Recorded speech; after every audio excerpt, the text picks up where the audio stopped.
Hi, I'm Steve Prothero. I'm a professor at Boston University, and I've written a book about books and the making of books called God the Bestseller. It's about one previously obscure editor and his very famous authors, and it's based on a massive archive I discovered 5 minutes from my home on Cape Cod nearly a decade ago. And here's how it happened. I got a call from a woman who told me her father had a lot of religion books, and she wanted to know if I would come by. I did not jump at the chance, but when I finally arrived a few months later, I was surprised to see that most of the books were 20th century books. Usually when I get calls like this, they're old 19th century Bibles and theology books. So curious, I picked up Martin Luther King's Stride Toward Freedom. I opened it. I saw it was a first edition. I looked inside. I found a letter.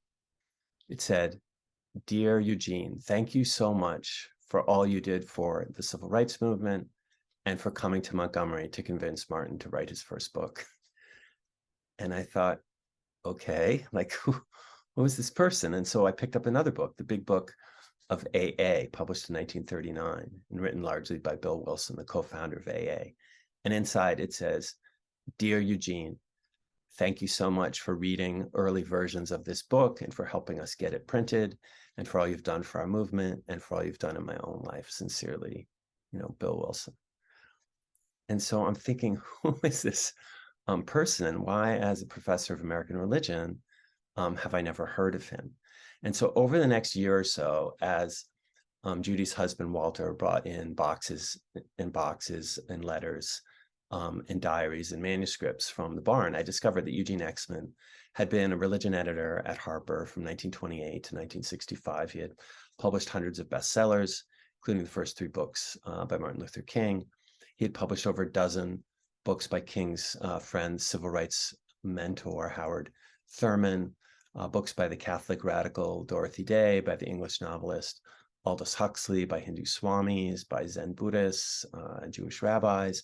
And in the letters, I learned many of the backstories of these books, efforts to tone down King's radicalism so his books would appeal to white people, efforts to tone down Dorothy Day's Catholicism so her books would appeal to Protestants. But God the Bestseller is also, it tells a more personal story about a bookish farm boy from rural Ohio who used to drive his horse around the family farm while reading Little Women. One night, while driving into town for a Bible study at his local fundamentalist church, his horse reared back and whinnied, and Eugene felt an electric shock run through his body. He saw a white light. He felt himself lifted up. He thought he had seen God. And he dedicated the rest of his life to trying to see God again.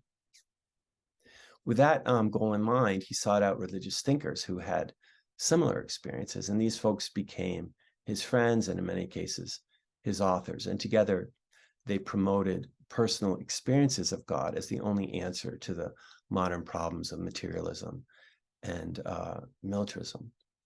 And they experimented together and alone with techniques that would make that happen.